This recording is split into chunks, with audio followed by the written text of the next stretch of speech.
Here you go, Grim. Now you're at the start of the video. What's going on, YouTube? Today we're going to be going over the golden vendors for this weekend. We start off, as we do every weekend, inside the Hollow City, inside of Cold Harbor, and your boy Jake didn't have to work till 1:30 a.m. and have to awkwardly run home and film the last one on his lunch break. This is much more peaceful this time, so we get time. We can take a deep breath, talk about why this vendor is so important, and today we're going to do that. We're going to talk about both vendors and why they're so important. So, starting us off with Zenil, we talk about the luxury furnishing vendor. For those of you who watch these videos and you might think to yourself, Jake, I really don't decorate my home. Why should I be interested in these items? And they're really more so for resale trade value, because it could honestly be months, years before some of these items get back into this vendor again. So when you see really cool looking items, you can make a decent chunk of profit. Now, my eye immediately goes to this, as I had to purchase one of these back in the day for about 75,000, which means that if you bought 10 of them, you could make like a 250k profit. However, I actually think that this is a really good item. For 2,500 gold, you're probably going to be able to sell this easily for 5 to 10,000 in the future, just because it's such a generically neat item, and sometimes those do really well in the market. So if you're looking for specific items to purchase, try to resell in the future, this could definitely be a good pickup. And now we are at our northern gate here at Blackreach in our little campaign. To talk about the other ones, you're able to enter to this little golden vendor by going to any Cyrodiil campaign, probably one that's not filled with a bunch of goofy goobers trying to PvP, because it's golden vendor time. So the reason that it's nice to go to the golden vendor is for a couple reasons. One is you either want to find sets that you yourself will use. There's an example of that in this vendor this week.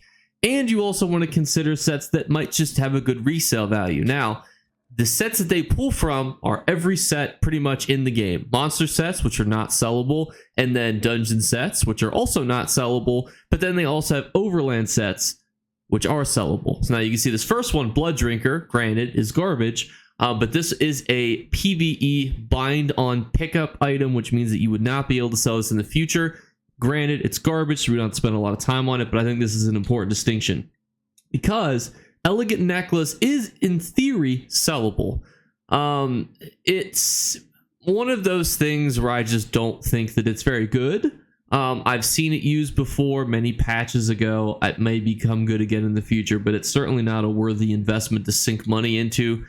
Kraglin's Amulet, we are back to PvE dungeon sets, which are not sellable. After an enemy dies, you let out a howl, granting 3 allies within 15 meters, yada yada yada. So what's interesting about these types of sets is, while I think they're pretty interesting, even if, for example, you were looking to use Kraglin's, I don't necessarily think that it would be something you'd have to gold out, because if you're using it for yourself, that's a very distinct purpose for it. Obviously, you have to ask yourself, does it need to be golden? Now, here's a perfect example of a set that you would want golden if you were to use it. Spinners is probably the best in slot for the Cyrodiil campaign where you can't use proc sets. It's probably one of the best in slot, if not the best in slot, because mag, weapon and spell, penetration is just great all around. And this is an overland set, which means that you're able to sell this to other players or use it for yourself. It's great for things like cheap builds. It's great for 1-bar builds. It's just overall a great set because of its utility and ability to be able to be farmed and completed fairly relatively easy. Because it's from a overland, you could just go out and finish this set relatively easily. Does it need to be gold? Probably not, but what I would say is that generally PvP sets, you really need to get that extra damage, especially depending on the different types of content you're doing. But it's just going to be something good to sell. Now, something that I would say is probably potentially good for you, the dear viewer, is a shoulder. Now, this shoulder, Magma Incarnate, is just a great overall shoulder. And there's a bit of a thought experiment that I kind of wanted to go through here, because I always usually will say, like, yes, this X set is very good, but for monster set shoulders, you can buy it in light, medium, and heavy, and there's a question as to which is generally the best. Now, I lean towards probably medium and heavy, because I think that I personally at least run 5-1-1 for PvP. What that means is 5 light, 1 medium, 1 heavy. Now, if you were to have a mythical, but you're not going to really be able to run a lot of mythicals with monster sets, but depending on how you would do it, there's a question of if you were to purchase these shoulders, that way you don't have to waste your undaunted keys, which one would you go for? I generally lean towards the fact that you're more than likely going to be having light body pieces. So medium or heavy, I think, is just generally a safer bet because, for example, if you do actually the dungeon that this drops from, which is the Dread Cellar, basically you farm it 3 times, you have the light, medium, and heavy helmet. So that's easy. No money wasted, no gold wasted, no keys wasted, nothing. But if you wanted to truly min-max it, I think your best bet is to get either a medium or a heavy one, because generally I feel like you're going to be running a light set on your body, at least part of the pieces. So that's just my kind of thoughts. Let me know if I'm totally wrong down below, but kind of what I'm thinking. This is another really good utility set. Celstrix has been out for a long time, so that's where I kind of lean towards. You probably don't need this as much as something like Magma Incarnate, which I don't even know if I've seen on the Golden Vendor as a shoulder. I've definitely seen it as a helmet, but Celstrix we've seen a lot before. So while I think that it's definitely a pretty good set, and I think it has some utility for either supports. I've even seen it used in PvP.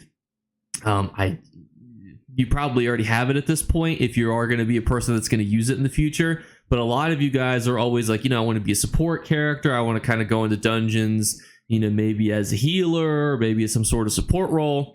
This is a really great set to do that with, and it's going to save you a lot of undaunted keys, where this, I believe, is used for either more for tanking or for more of a PvP type build. So just my kind of initial thoughts on these 2 sets. Let me know what you guys think in the comments below. And am I completely off base with buying a medium or a heavy shoulder, or is it, do people run 7 light? I have heard of people using 7 light for PvE.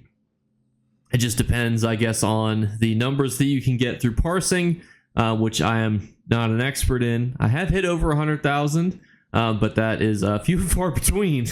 That's I would call that what they refer to in the statistical world. If I passed my statistic class on my first try, an outlier, or a blind squirrel can sometimes find a nut, is probably more so what parsing like that is more so like. But what did you guys think of this Golden Vendor? Did you think anything that you're going to pick up? Are you going to go pick up some of those traps? Are you going to pick up the table? What about any of the sets here? And as a reminder to leave a comment in the comments below. We're doing 3 giveaway drawings. It is what? 4 days away from those giveaway drawings. So all you have to do to be entered is 1, we'll pull a random subscriber, so just being subscribed, boost your odds. Then leaving a comment. Every single comment you leave on however many videos from whenever they were posted will immediately give you 1 entry. Every comment left throughout the month is put in a number generator, and I pull 1, and then the final comment is the comment that I thought was the funniest. So if you make me laugh the loudest while I'm doing chaotic work things, like, I don't know, working until 1:30 last Friday a.m. Well, I guess technically I worked until Saturday. And you make me laugh, I screenshot your comment, and then I have like a list so far of all the funny comments that I've read. So we'll see which the funniest comment of the month was. I'll always try to keep a note as to which one made me laugh the most. But want to thank you guys again so much for watching. Let me know what you guys think again in the comments below. I'll see you later. Bye, guys. Remember to like and subscribe to Jake Clips. Or you should. I might have to pluck your eyes if you don't. Or, better yet, I'll skip rope with your entrails. Do it now. Subscribe. Ta-ta. Off with you. Super quick outro, because I feel like I was going on a lot of tangents there. So I wanted to say that I was planning yesterday to make the video on the monthly routines, but you guys gave me so many good suggestions for more monthly routines. I was like, we're gonna keep this going. We could have a really good video going. So I thank you guys again, and I'll be making that video tomorrow because you guys gave so many good suggestions. I had to put pause on it. I'd pump the brakes. I was like, there's just too many good suggestions coming in. So thank you guys for that, and I'll see you later. Bye, guys.